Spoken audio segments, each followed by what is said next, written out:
নমস্কার, royal educational সোসাইটিতে আপনাদের সকলকে স্বাগত জানাই। আমরা দ্বিতীয় ভিডিও নিয়ে আবার চলে এসেছি। আজকে আমরা নেপোলিয়ন বোনাপার্টের নবম শ্রেণীর দ্বিতীয় অধ্যায়ের ইতিহাসের নেপোলিয়ন বোনাপার্টের যে সম্পর্কে আমরা যে পড়ছিলাম সেটা আজকের দ্বিতীয় পর্ব তথা অন্তিম এবং শেষ পর্ব। এবারে টপিকসটা হচ্ছে আইবেরীয় উপদ্বীপ। কি হলো, মহাদেশীয় ব্যবস্থাটিকে কার্যকর করতে হলে নেপোলিয়নের পক্ষে সমগ্র আইবেরীয় উপদ্বীপ অর্থাৎ স্পেন ও পর্তুগালের ওপর, স্পেন এবং পর্তুগাল আইবেরীয় উপদ্বীপ যেটা, সেখানে কর্তৃত্ব প্রচেষ্টা করার খুব প্রয়োজন ছিল। কিন্তু পর্তুগাল ছিল ইংল্যান্ডের পুরনো বন্ধু এবং ব্রিটিশ বাণিজ্যের অন্যতম প্রধান কেন্দ্র। নেপোলিয়ন পর্তুগাল রাজকে ইংল্যান্ডের সঙ্গে সমস্ত রকম যোগাযোগ ব্যবস্থা করতে বারণ করে দিলে নেপোলিয়ন ক্ষুব্ধ হন এবং পর্তুগাল দখলের সিদ্ধান্ত নেন। কিন্তু পর্তুগাল দখল করতে গেলে যেটা করতে হতো, স্পেনের ওপর দিয়ে নেপোলিয়নকে যেতে হতো। সেটা করতে গেলে এবার স্পেনের সঙ্গে তাকে স্পেনের সঙ্গে যোগাযোগ করতে হবে। এই কারণে তিনি স্পেনের রাজা চতুর্থ চার্লসের সঙ্গে ফন্টেন ব্লু নামে এক গোপন সন্ধিতে স্বাক্ষর করেন। স্থির হয় যে স্পেন এবং ফ্রান্সের যুগ্ম বাহিনী পর্তুগাল আক্রমণ করবে এবং পর্তুগাল দখল করে তারা পর্তুগালকে ভাগ করে নেবে। 1807 খ্রিস্টাব্দে ফ্রান্স ও স্পেন যথাক্রমে পর্তুগাল দখল করে এবং পর্তুগাল জয় করে এবং পর্তুগাল দখল করে। পর্তুগালের মহাদেশীয় ব্যবস্থা প্রবর্তিত হয়। নেপোলিয়ন এবার স্পেন অভিযান করলেন। এই স্পেন অভিযানটা নেপোলিয়নের আমাদের জানতে হবে। নেপোলিয়নের লক্ষ্য ছিল স্পেন জয়, পর্তুগাল নয়। তার স্পেন আক্রমণের পশ্চাতে একটি কারণ ছিল। মার্কহ্যাম বলেন যে নেপোলিয়ন স্পেনীয় নৌবাহিনীর সম্পর্কে যথেষ্ট উৎসাহী ছিলেন, স্প্যানিশ আর্মাডা সম্পর্কে উনি যথেষ্ট উৎসাহী ছিলেন এটিকে আরও শক্তিশালী করে তোলার, এবং তিনি ফ্রান্সের নৌবাহিনীকে আরও শক্তিশালী করার জন্য স্পেনকে উনি ফ্রান্সের সঙ্গে যুক্ত করতে চেয়েছিলেন। নেপোলিয়ন মনে করেছিলেন ইউরোপের অন্যান্য দেশের মতো স্পেনের জনসাধারণও তাকে মুক্তিদাতা বলে মেনে নেবে। এছাড়া বিপ্লবী তার সংস্কার সমূহ প্রবর্তন করে স্পেনের মধ্যবিত্ত শ্রেণী থেকে তার সমর্থনকে তিনি সমর্থকে তার পরিণত হবে। তিনি আরও মনে করেন যে ফ্রান্সের প্রাকৃতিক সীমানা এবং নিজ বংশের শাসন বজায় রাখতে স্পেন দখলটা অতি প্রয়োজনীয়, অর্থাৎ ফ্রান্সকে আরও বেশি বাড়িয়ে তুলতে সীমানাকে স্পেন দখল অতি গুরুত্বপূর্ণ বিষয়। এবার স্পেনের রাজনৈতিক অবস্থা সেই সময় খুবই বিশৃঙ্খল ছিল। স্পেনের রাজা চতুর্থ চার্লস ছিলেন অযোগ্য ব্যক্তিত্বহীন। প্রকৃত শাসন ক্ষমতা ছিল রানীর প্রিয় পাত্র এবং উচ্চাকাঙ্ক্ষী মন্ত্রী গোদয়ের হাতে। রাজার মৃত্যুর পর স্পেনের সিংহাসন দখলের চক্রান্ত লিপ্ত ছিল সবাই। অপরদিকে যুবরাজ ফার্ডিনান্ডের পক্ষে পুরো ব্যাপারটি মেনে নেওয়া সম্ভব ছিল না। তিনি নেপোলিয়নের সাহায্য প্রার্থনা করলে তিনি পরিস্থিতির সুযোগ নেন, গোদয়কে বন্দী করেন এবং যুবরাজ ফার্ডিনান্ডকে তিনি সিংহাসন থেকে বঞ্চিত করেন। স্পেনের সিংহাসনকে বসানো হয় জোসেফ বোনাপার্টকে, এবং জোসেফকে ছেড়ে আসা নেপলসের সিংহাসনে বসে মুরা। অর্থাৎ পরিস্থিতি তিনি কারোরই কথা রাখলেন না। এর ফলে স্পেনে দখল করলেন এবং স্পেনে একটা প্রচণ্ড প্রতিক্রিয়া শুরু হলো। আসলে এই স্পেন আক্রমণটা ছিল ওনার বিরাট একটা হঠকারী সিদ্ধান্ত এবং বিরাট একটা অজ্ঞতার পরিচয়। স্পেনের স্প্যানিশভাষীর মানসিকতাকে উনি এক ফোঁটাও বুঝতে পারেননি যে স্প্যানিশটা কীরকম। তাকে হঠাৎ করে মুক্তিদাতা বলে মেনে তো নাও নিতে পারেন, কিন্তু সেইটা উনি বুঝতে পারেননি। ঐতিহাসিক রুদে বলেছিলেন এটি একটি মারাত্মক ভ্রান্তি। জাতীয়তাবাদে উদ্বুদ্ধ স্পেনবাসী পক্ষে নেপোলিয়নের এই নগ্ন সাম্রাজ্য নীতি এবং তার এই সব হস্তক্ষেপ কখনোই মেনে নেওয়া সম্ভব ছিল না। পিরেনিস থেকে জিব্রাল্টার পর্যন্ত স্পেনে প্রচণ্ড বিশৃঙ্খলতা শুরু হয় এবং কৃষকরা দেশ রক্ষার উদ্দেশ্যে, সাধারণ মানুষ, শ্রমিক, ছাত্ররা দেশকে রক্ষা করার উদ্দেশ্যে সব সৈন্যবাহিনীতে যোগদান করে। এরপর কি হয়, বিভিন্ন অঞ্চলে গড়ে ওঠে জুনটা বা বিদ্রোহী প্রতিরোধ সমিতি। আন্দোলনের ব্যাপকতায় সিংহাসনে বসার মাত্র 11 দিন পরে জোসেফ রাজধানী ছাড়তে বাধ্য হন। অধ্যাপক ডেভিড টমসন বলেন, এতদিন পর্যন্ত নেপোলিয়ন বেতনভুক পেশাদার সেনাদেরই পরাজিত করেছিলেন। এখন তিনি ঐক্যবদ্ধ জাতীয় প্রতিরোধের সম্মুখীন হলেন, অর্থাৎ তিনি একটা অর্গানাইজড সেনাবাহিনী সব জায়গায় যেখানে গেছেন তাদেরকে পরাজিত করেছেন, কিন্তু এখানে তিনি ঐক্যবদ্ধ জাতীয় প্রতিরোধের সম্মুখীন হলেন। এর ফলে সারা বিশ্বকে চমকে দিয়ে অপ্রতিরোধ্য নেপোলিয়ন দি গ্রেট, যদিও বিতর্ক আছে, তবু তৎকালীন যুগের অবিসম্বাদী অপরাজেয় সম্রাটকে সারা মানে মানে কি বলবো, সম্রাটকে পরাজিত করে সমগ্র বিশ্ববাসীকে চমকিত করলো স্প্যানিশরা বেলেনের যুদ্ধে। 23,000 সেনাসহ ফরাসি সেনাপতি দুপ আত্মসমর্পণে বাধ্য হয়। এই ঘটনার প্রভাব ছিল ব্যাপক এবং সুদূরপ্রসারী। এটা ছিল স্প্যানিশবাসীর প্রথম জয়। এর ফলে তারা নববলে উদ্দীপ্ত হয়। কিন্তু এই যুদ্ধ নেপোলিয়নের মোড় ঘুরিয়ে দিয়েছিল। 5 লক্ষ ফরাসি সেনা মারা যায়। এই যুদ্ধে নেপোলিয়নের ভাবমূর্তি যথেষ্ট ক্ষুণ্ণ হয়। পর্তুগাল, অস্ট্রিয়া, প্রাশিয়া সর্বত্র জাগরণ শুরু হয়। নেপোলিয়নের এই মানে গ্রান্ট এবং টেম্পারলি বলেন যে এটা ছিল একটা দুষ্ট ক্ষত যা নেপোলিয়নের শক্তিকে শেষ করে দেয়। অধ্যাপক ডেভিড টমসন তার স্পেনীয় অভিযানকে পতনের তার প্রথম ধাপ বলেছেন। এরপরে সালামাঙ্কা 1812 এবং ভিক্টোরিয়ার যুদ্ধে 1813 খ্রিস্টাব্দে ফরাসি বাহিনী পরাজিত হয় স্পেনের কাছে। আবারও বলছি, সালামাঙ্কা 1812 এবং ভিক্টোরিয়ার যুদ্ধ 1813, এই দুটো যুদ্ধে পরাজিত হয়ে ফরাসি বাহিনী স্পেন ত্যাগ করে। স্পেনীয় ক্ষত 2 নম্বরের কোশ্চেনের জন্য খুবই ইম্পর্টেন্ট। ফরাসি সম্রাট নেপোলিয়ন স্পেন দখল করে সেখানকার সিংহাসনে নিজের ভাই জোসেফ বোনাপার্টিকে বসিয়ে দেন। তখন স্পেনবাসী নেপোলিয়নের বিরুদ্ধে মুক্তি সংগ্রাম শুরু করে এবং জোসেফ স্পেন থেকে ফিরে আসতে বাধ্য হন। স্পেনে নেপোলিয়নেরই ব্যর্থতা স্প্যানিশ ক্ষত নামে পরিচিত। এই অবধি থাকার পরে নেপোলিয়নের মানে অসম্ভব উদ্দেশ্য, মানে প্রচণ্ড রকম উচিত ছিল রাশিয়া আক্রমণ না করা। নেপোলিয়নের একটা প্রচণ্ড বড় দোষ ছিল, যিনি প্রচণ্ডভাবে উনি ভীষণ রকম হঠকারী সিদ্ধান্ত নিতেন, কারোর সাথে কোনো পরামর্শ করতেন না। উনি একাধারে ছিলেন অসম্ভব দাম্ভিক, ব্যভিচারী এবং সর্বদা তিনি প্রতিটা ক্ষেত্রে উন্নাসিকতার পরিচয় দিয়েছেন। এবং সবথেকে বড় কথা যেটা, যে দেশ তিনি আক্রমণ করতে যাচ্ছেন তার ইতিহাস, তার ভূগোল, সেই দেশের জনগণের ক্ষমতা, তাদের চেতনা, তাদের মানসিকতা, সে দেশের অর্থনীতি, সামরিক শক্তি, এই সমস্ত কিছুই তিনি অগ্রাহ্য করতেন। এসব সম্বন্ধে তিনি একটুও পড়াশোনা করতেন না, যার ফলস্বরূপ তাকে ভুগতে হয়েছে বহু ক্ষেত্রে। এবং সর্বশেষ যেটা হলো, নেপোলিয়ন রাশিয়া আক্রমণ করে বসলেন।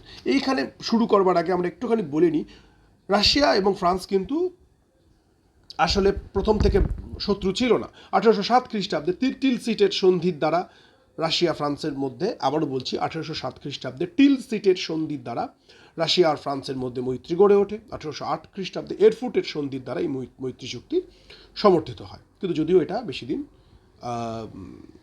স্থায়ী হয়নি। নেপোলিয়নকে রাশিয়ার বিরুদ্ধে ব্যাপক অভিযানে অগ্রসর হতে হয়। তার নিজের মতে এই অভিযান ছিল সর্বাপেক্ষা জটিল এবং বৃহত্তম পরিকল্পনা। কিন্তু বিরোধের কারণ কেন রাশিয়া আর ফ্রান্সের? প্রথম হচ্ছে টিলসিটের সন্ধির বিফলতা। নেপোলিয়ন সম্পর্কে রাশিয়ার যে রাজা জার, তার আশা ভঙ্গ হয়েছিল। তুরস্ক সাম্রাজ্য ভাগ করে নেওয়া এবং কনস্টান্টিনোপল দখলের উদ্দেশ্যে জার এই সন্ধি আগ্রহী হয়েছিলেন, কিন্তু শীঘ্রই বুঝলেন এটা সফল হওয়ার নয়। নেপোলিয়ন কোনোভাবেই তুরস্ক বিভাজনে রাজি হবেন না। অর্থাৎ তুরস্ক ভাগ করে নেপোলিয়ন এবং রাশিয়ার রাজা জার ভাগ করে, মানে তুরস্ক জিতে এরা দুজন ভাগ করে নেবে, এটা জন্যই টিলসিটের সন্ধিটা হয়েছিল। কিন্তু জার বুঝে গিয়েছিলেন যে কখনোই নেপোলিয়ন এ কাজ করবেন না, তিনি একাই সবটা ভোগ করবেন। নেপোলিয়ন সুইডেনের বিরুদ্ধেও জারকে সুইডেন রাশিয়ার যুদ্ধেও নেপোলিয়ন জারকে বলেছিল আমি আপনাকে সাহায্য করব, কিন্তু কোনোভাবে সে সাহায্য করেনি। ফলে জার মনক্ষুণ্ণ হন। এর কিছুদিন পরে জার বুঝতে পারেন নেপোলিয়ন রাশিয়াকে তার তাবেদার রাষ্ট্রে পরিণত করতে চান, অর্থাৎ তার বন্ধু নয়, তার কৃতদাস, এরকম ব্যাপার আর কি। প্রাশিয়ায় নির্বাসিত দেশপ্রেমিক স্টাইন এই সময় মস্কোতে বসবাস করছিলেন। তিনি রুশ মন্ত্রীদের বোঝান যে জার শাসিত রাশিয়ার ফরাসি তোষণ নীতির পরিবর্তন হওয়া দরকার। জার শাসিত রাশিয়ায় ফরাসি তোষণ নীতির পরিবর্তন হওয়া দরকার, অন্যথা রাশিয়া নিজেই বিপন্ন হবে। অর্থাৎ অতিরিক্ত ফরাসি নীতি, ফরাসি তোষণ করার ফলে কী হবে, রাশিয়া বিপদে পড়বে। ব্রিটিশ রাষ্ট্রদূত রুশ নেতৃবৃন্দকে এইভাবে বোঝাতে থাকেন যে জার নেপোলিয়ন বিরোধী বিভিন্ন রাষ্ট্রজোটে যোগ দেওয়ার জন্য পরিচিত, এবং ব্রিটিশ রাষ্ট্রদূতরাও এই সময় রাশিয়ার বিভিন্ন মন্ত্রীদের বোঝাতে থাকেন এবং নেপোলিয়ন বিরোধী যেসব জোট ছিল সেখানে যোগ দেওয়ার জন্য বলে। এরপরে গ্র্যান্ড ডাচি অফ ওয়ার্সা। এক কথায় বলে দিই ছোট করে, যে নেপোলিয়ন কী করেছিলেন, রাশিয়াকে পোল্যান্ডকে পোল্যান্ড রাষ্ট্রে পরিণত করার চেষ্টা করেছিলেন, কিন্তু রাশিয়া এতে ভয় পেয়েছিল। কারণ পোল্যান্ড যদি স্বাধীন হয় তাহলে পোল্যান্ডের যে অংশটা রাশিয়ার অধিকারে আছে এবং অত বড় রুশ সাম্রাজ্যের অবস্থা বিপন্ন হতে পারে একটা নতুন স্বাধীন রাষ্ট্র গঠিত হলে। এর ফলে যার কথা বলে নেপোলিয়নের সঙ্গে কিন্তু এর কোনো ফলাফল হয় না। 1809 খ্রিস্টাব্দে অস্ট্রিয়ার কাছ থেকে গ্যালিসিয়া দখল করে এর আয়তন বৃদ্ধি করা হয়। রাশিয়া ধারণা করে যে নেপোলিয়ন পূর্বেকার স্বাধীন পোল্যান্ড রাষ্ট্র গঠনের চেষ্টা করছেন। এর ফলে কি হয়, পোল্যান্ডকে কখনোই একটি পূর্ণাঙ্গ রাষ্ট্রে পরিণত করা হবে না। নেপোলিয়ন এই প্রতিশ্রুতি দিতে অস্বীকার করলে, মানে যখন রাশিয়ার জার যখন নেপোলিয়নের কাছ থেকে পোল্যান্ড চাইল, তখন নেপোলিয়ন সেটা দিতে অস্বীকার করেন। জার রেগেও যান এবং ভয়ও পান। এবার ব্যাপারটা এরপর যেটা গন্ডগোলটা হলো যে মহাদেশীয় ব্যবস্থা, তো এইসব কিছুর পরে রাশিয়ার রাজা বললেন যে আমি মহাদেশীয় ব্যবস্থা মানব না, ব্রিটিশ পণ্যবাহী জাহাজ অবশ্যই আমাদের দেশের বন্দরগুলিতে আসবে, আমরা ব্রিটিশদের সঙ্গে হাত মেলাবো, তাদের সঙ্গে যোগাযোগ ব্যবস্থা করে তুলব, এবং নেপোলিয়নের এই তত্ত্ব আমরা মানব না।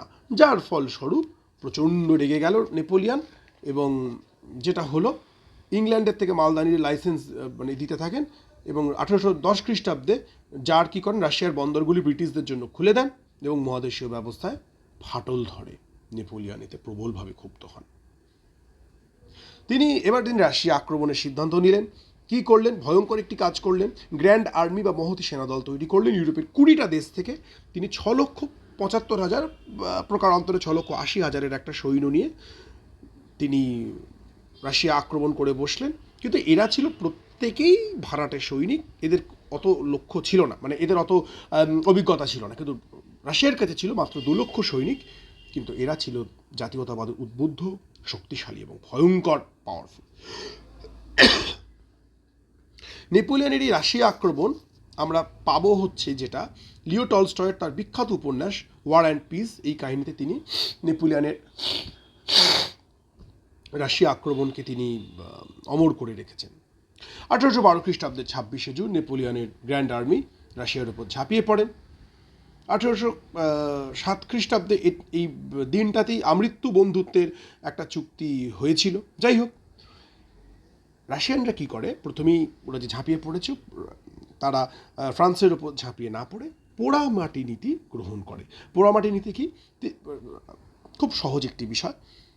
রাশিয়ার মধ্যে ফ্রান্সের সেনাবাহিনী এগোতে থাকে, গ্র্যান্ড আর্মি, আর রাশিয়ানরা আক্রমণ না করে পিছু হটতে থাকে, এবং কি করে, রাস্তাঘাট সেতু ধ্বংস করে, খাদ্যশস্য, শস্যক্ষেত্র, শহর, জনপদ, কাপড় চোপড়ের কারখানা, বাসস্থান সব জায়গায় আগুন লাগিয়ে দেয় এবং পানীয় জলে বিষ মিশিয়ে দেয়। অর্থাৎ পিছু হটতে থাকে এবং সব ধ্বংস করতে করতে তারা পিছু হটতে থাকে, আর নেপোলিয়নের বাহিনীও তাকে তাড়া করতে করতে এগোতে থাকে। কিন্তু অনতি দূরে, এবং রুশদের এই পোড়ামাটি নীতি গ্রহণ করে তাদের অনুসরণ করে মহতী সেনাদল রাশিয়ার অভ্যন্তরে প্রবেশের ফলে নেপোলিয়নের যথারীতি মানে কি হয়, নেপোলিয়নের খাদ্য সরবরাহ ব্যবস্থা বিপর্যয় হয়ে পড়ে। এই সময় প্রকৃতিও নেপোলিয়নের বিরোধিতা শুরু করে। জুলাই মাসে প্রচণ্ড বর্ষা, সময়ের আগে বর্ষা নেমে আসে। আগস্টের অসহ্য চাপা গরম এবং পরে প্রবল শীত, একসঙ্গে গরম এবং তারপরে প্রচণ্ড ঠান্ডা গ্র্যান্ড আর্মিকে প্রচণ্ড বিপদে ফেলে দেয়। প্রথম হয় বোরোডিনের যুদ্ধ। 1812 খ্রিস্টাব্দে 7ই সেপ্টেম্বরে মস্কো থেকে 75 মাইল দূরে বোরোডিনো গ্রামে রুশ বাহিনী সর্বপ্রথম ফরাসি বাহিনীর বিরুদ্ধে দাঁড়ায়। নেপোলিয়ন এই যুদ্ধটাতে যদিও জিতেছিলেন, কিন্তু খুব ক্ষয়ক্ষতি হয়েছিল। এই রক্তক্ষয়ী যুদ্ধে নেপোলিয়নের 30,000 এবং রুশ বাহিনী 40,000 সেনা প্রাণ হারায়। কিন্তু রুশ বাহিনী আত্মসমর্পণ করেন না, পিছু হটতে থাকে। বোরোডিনো থেকে মস্কো দুর্গম পথ 7 দিনে অতিক্রম করে তিনি সেপ্টেম্বর মাসে মস্কোতে পৌঁছন। এই দীর্ঘ পথ অতিক্রমকালে রোগ, মহামারী, শীতের প্রকোপ তাঁর সেনাদলের এক বিরাট অংশ প্রাণ হারায়। তিনি মাত্র 1 লক্ষ সৈন্য নিয়ে বিনা বাধায় রাশিয়ার মস্কোতে পৌঁছন। তখন মস্কো ছিল জনশূন্য। মস্কো শহর এই পশ্চাৎ স্মরণ করতে করতে মস্কো শহরটাকে তারা ধ্বংস করে দিয়েছে। প্রবল খাদ্যাভাব, বাসস্থানের অভাব, নেপোলিয়নের সেনাবাহিনী একটা চরম বিপর্যয়ের মুখে পড়ে। কিন্তু এই অবস্থাতেও নেপোলিয়ন 5 সপ্তাহ ছিলেন, ভেবেছিলেন যে জার হয়তো তাকে উদ্ধার মানে জার তার কাছে হয়তো আত্মসমর্পণ করবেন। কিন্তু মস্কো থেকে 300 মাইল দূরে সেন্ট পিটার্সবার্গে অবস্থানরত জার এবার পাল্টা আক্রমণে প্রস্তুতি নেন।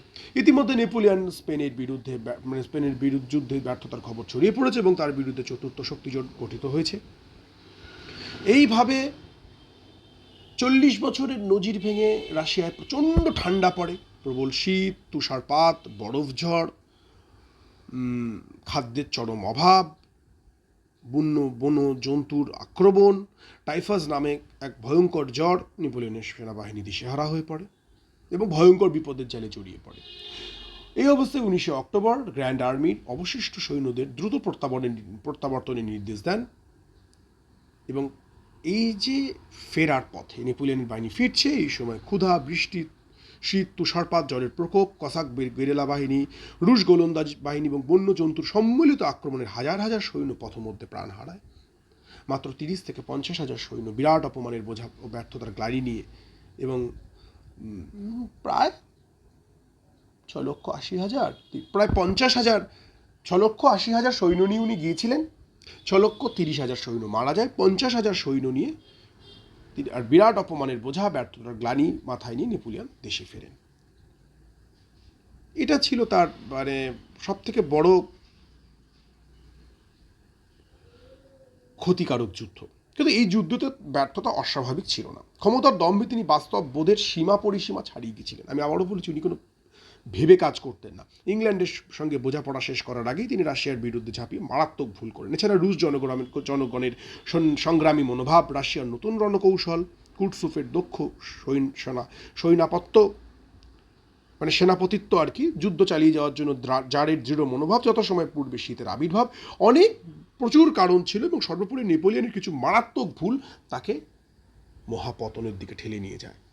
এর ফলে কি হয়, এই দুর্ভাগ্যজনক অভিযান কেবলমাত্র নেপোলিয়নের সামরিক ক্ষমতাকে ধূলিসাৎ করেনি, তার ভাবমূর্তিটাকেও তিনি মানে নষ্ট করে দিয়েছিলেন। নেপোলিয়ন ভাগ্য বিপর্যয় ইউরোপের অভূতপূর্ণ এক উন্মাদনা দেখা দেয়। রাশিয়া, প্রাশিয়া, ইংল্যান্ড নতুন উদ্যমে নতুন করে আবার নেপোলিয়নের ওপর ঝাঁপিয়ে পড়ে।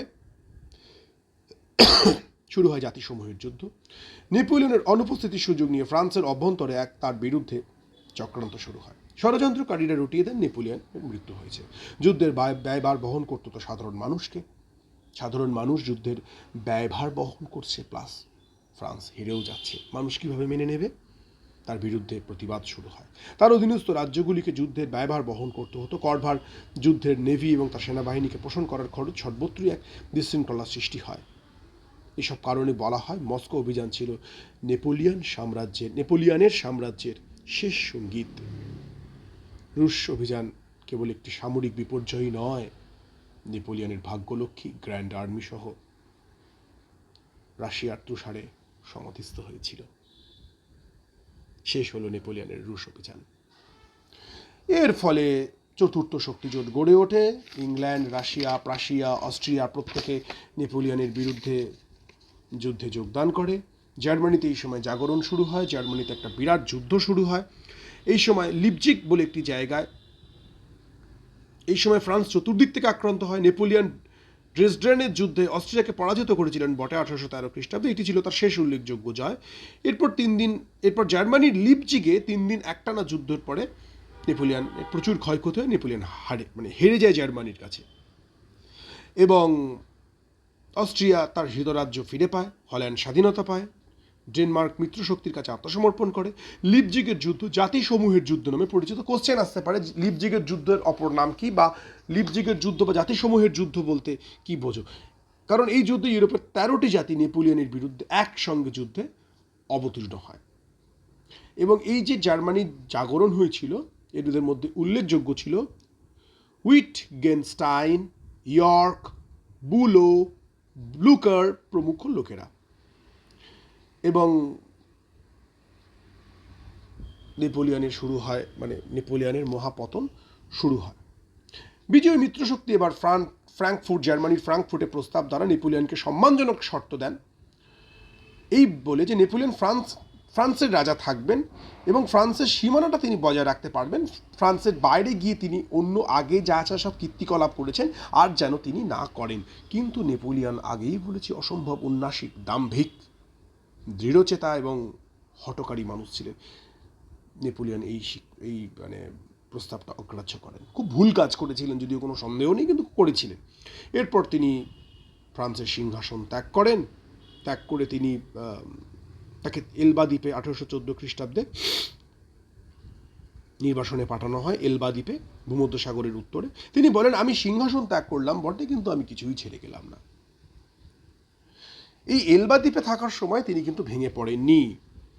এই সময় কি হয়, নেপোলিয়নের অনুপস্থিতিতে বুর্ব রাজাদেরই অষ্টাদশ লুই ফ্রান্সের সিংহাসনে বসে। তিনি ফ্রান্সের সাধারণ মানুষের কাছে গ্রহণযোগ্য ছিল না। বুর্ব শাসন প্রতিষ্ঠার সঙ্গে সঙ্গে দেশত্যাগী অভিজাতরা ফিরে আসে। যথারীতি সেনাবাহিনী অষ্টাদশ লুইয়ের শান্তিবাদী নীতিতে পছন্দ করছিল না। নবপ্রতিষ্ঠিত বুর্ব শাসকরা, কৃষকরা, সামন্তপ্রভু গির্জার শোষণের সম্ভাবনা দেখা দিচ্ছিল এবং নেপোলিয়নের নির্বাচনের পর বিজয়ী শক্তিজোট আবার আক্রমণের সম্ভাবনা দেখা দিচ্ছিল। বিশৃঙ্খলা শুরু হয়। পরিস্থিতির সুযোগ নিয়ে 1815 খ্রিস্টাব্দের 1 মার্চ 1050 জন সৈন্য নিয়ে ফ্রান্সের ওপর আক্রমণ হানেন নেপোলিয়ন বোনাপার্টে। ফ্রান্সিস সম্রাট হিসেবে ঘোষণা করেন। তিনি প্যারিসে প্রবেশ করেন। এই সময় মোট 100 দিন তিনি রাজত্ব করেছিলেন, যেটা 100 দিনের রাজত্ব বলে পরিচিত। পরীক্ষায় আসতে পারে 100 দিনের রাজত্ব বলতে কি বোঝানো হয়। নেপোলিয়নের আগমন খবরটা পাওয়া মাত্রই মিত্রপক্ষের প্রতিনিধিরা নিজেদের মধ্যে যেসব ঝগড়া টগড়া করছিল সেই সময় সেই ঝগড়া ভুলে ঐক্যবদ্ধভাবে আবার নেপোলিয়নের উপর আক্রমণ করে। শেষ পর্যন্ত 1815 খ্রিস্টাব্দের 18 জুন ব্রিটিশ সেনাপতি ডিউক অফ ওয়েলিংটনকে আমরা চিনি। অষ্টম শ্রেণীতে আমরা পড়েছি কি শ্রীরঙ্গপত্তমের সন্ধি কাদের মধ্যে হয়েছিল? সেই বিশ্ববিখ্যাত লর্ড ওয়েলেসলি ইংল্যান্ড থেকে, ভারতবর্ষ থেকে ইংল্যান্ডে এসেছিলেন। তখন তার নাম হয়েছিল ডিউক অফ ওয়েলিংটন। তিনি নেপোলিয়নের সঙ্গে যুদ্ধ করেছিলেন এবং প্রাশিয়ার সেনাপতি ব্লুকারের হাতে ওয়াটারলু যুদ্ধে নেপোলিয়ন পরাজিত হন। এই যুদ্ধে নেপোলিয়নের প্রায় 37,000, ব্রিটেনের 13,000 ও প্রাশিয়ার 6,000 সৈন্য মারা যায়। ওয়াটারলু যুদ্ধটা সাংঘাতিক ইম্পর্টেন্ট। শেষ পর্যন্ত 15 জুলাই ব্রিটিশ নৌশক্তির কাছে আত্মসমর্পণ করেন। 1815 খ্রিস্টাব্দের আগস্ট মাসে তাকে ফ্রান্স থেকে 5,000 মাইল দূরে আটলান্টিকের সেন্ট হেলেনা দ্বীপে নির্বাসিত করা হয়। 1821 খ্রিস্টাব্দে 5ই মে মাত্র 52 বছর বয়সে পাকস্থলীর ক্যান্সারে তার মৃত্যু হয়। সেন্ট হেলেনা, ওয়াটারলুতে এটা একটা টিকা আসতে পারে। ওয়াটারলু যুদ্ধের পরাজয়ের পর দক্ষিণ আটলান্টিক অবস্থিত সেন্ট হেলেনা দ্বীপে নেপোলিয়নকে নির্বাসিত করা হয়। এখানে 1821 সালে তার মৃত্যু হয়। তিনি যে জাহাজটা করে তাকে নিয়ে যাওয়া হয় তার নাম হচ্ছে বেলরোফোন। জাহাজে তাকে সেন্ট হেলেনাতে নিয়ে যাওয়া হয়। যাওয়ার সময় ইংল্যান্ডের উপকূলে জাহাজ থামলে বহু মানুষ তাকে দেখতে আসে। নির্বাসনে তার স্মৃতিকথা লেখার সময় তিনি যে ছবি এঁকেছিলেন তাতে তিনি ফ্রান্সের বিশ্বস্ত নাগরিক এবং বিপ্লবের রক্ষক হিসেবে উপস্থাপন করেছিলেন। এর থেকে পরবর্তী সময়ে নেপোলিয়ন সম্পর্কে বিভিন্ন কিংবদন্তির উদ্ভব হয়। চ্যাপ্টারটা এখানেই শেষ হলো। নেপোলিয়ন বোনাপার্টে যারা বুঝতে পারেনি তাদেরকে আরেকটু সহজ ভাষায় বুঝিয়ে দেওয়া হয়। আইবেরীয় উপদ্বীপে পর্তুগাল দখল করার তিনি ধান্দায় ছিলেন, উদ্দেশ্যে ছিলেন, কিন্তু পর্তুগাল দখল করতে গেলে স্পেনের উপর দিয়ে যেতে হবে। এই জন্য স্পেনের সঙ্গে তিনি একটা চুক্তিতে এসেছিলেন। কিন্তু স্পেনে পর্তুগাল দখল তার প্রধান উদ্দেশ্য ছিল না, স্পেন দখল তার প্রধান উদ্দেশ্য ছিল। এই কারণ হেতু তিনি প্রথম স্পেন আক্রমণ করেন এবং স্পেনের সঙ্গে প্রথমে ফন্টেনব্লু বলে একটি সন্ধি তিনি স্পেনের সঙ্গে করেছিলেন। যাই হোক, চতুর্থ চার্লস না বুঝে স্পেনের ওপর আক্রমণ করা এবং তার অযোগ্য ভাই জোসেফকে সেখানে বসানো বিরাট বড় ভুল ছিল। প্রথম বলে বেলেনের যুদ্ধ, তারপর সালামাঙ্কা, তারপর ভিক্টোরিয়ার যুদ্ধে, এই সমস্ত যুদ্ধগুলোতে নেপোলিয়ন হেরে যান। 5 লক্ষ ফরাসি সেনা মারা যান এবং নেপোলিয়ন প্রথম জাতীয়তাবাদে উদ্বুদ্ধ বিপ্লবীদের এগেনস্টে দাঁড়ালেন। এরপর থেমে যেতে পারতেন বা ইংল্যান্ডের সঙ্গে নতুন বোঝাপড়া করতে পারতেন, অনেক কিছুই করতে পারতেন সাম্রাজ্যবাদ তার সাম্রাজ্যকে টিকিয়ে রাখবার জন্য। সেসব না করে তিনি রাশিয়া আক্রমণ করে বসলেন। তা কখন করলেন? বর্ষার সময়। বর্ষার পরই আসবে শীত। একবারও ভেবে দেখলেন না রাশিয়ার ঠান্ডা কীরকম ডেঞ্জারাস লেভেলের হতে পারে। এই অসম্ভব ভুল সিদ্ধান্ত, কারুর সাথে ঠিকমতো পরামর্শ না করা এবং নিজের প্রতি অসম্ভব আত্মবিশ্বাস, বিভিন্ন কারণের জন্য নেপোলিয়নের স্বপ্ন অচিরেই শেষ হয়। রুশ অভিযান ব্যর্থ হয় এবং তার যে ভাবধারা, লিপজিগের যুদ্ধ, সেখানেও তিনি হেরে যান। চ্যাপ্টারের শেষে এটুকুই বলতে হয় যে নেপোলিয়নের মতো বীর খুব কম ছিলেন, কিন্তু এমন বীরও হওয়া উচিত নয় যেটা তার সাম্রাজ্য এবং দেশকে বিপদের দিকে ঠেলে দেবে। আর একটা কথা, যেটা নেপোলিয়নের চিন্তাভাবনা প্রথম দিকে খারাপ ছিল না, বা নেপোলিয়নের যে মানসিকতা সেটা প্রথম দিকে খারাপ ছিল না, কিন্তু ওই যে বলে যে যায় লঙ্কায় সেই হয় রাবণ, নেপোলিয়নের ক্ষেত্রেও তার ব্যতিক্রম হয়নি। কিন্তু নেপোলিয়নের চিন্তাভাবনা, তার আদর্শ, তার চেতনা, তার চিন্তা তার মনোভাব, তার যুদ্ধনীতি, এই সমস্ত কিছুর জন্য if you want you dislike Napoleon, but you can't ignore. তুমি যদি চাও তুমি অপছন্দ করতে পারো, কিন্তু নেপোলিয়নকে তুমি অবহেলা করতে পারবে না। কিন্তু তাকে গ্রেট বলা হবে কি হবে না, সে তো ভালো যারা এইটা ভিডিওটা শুনলো তারাই বলতে পারবে। প্রশ্নটা তাদের জন্যই রইল। আজ এই পর্যন্ত। পরবর্তী চ্যাপ্টার আমরা অবশ্যই, তৃতীয় চ্যাপ্টার জাতিসংঘ এবং মেটার্নিকের উত্থান, আরও সাংঘাতিক আমরা আলোচনা করব। আজ এই পর্যন্ত। সকলে ভালো থাকো, সুস্থ থাকো, ঈশ্বর সকলের মঙ্গল করুন। নমস্কার।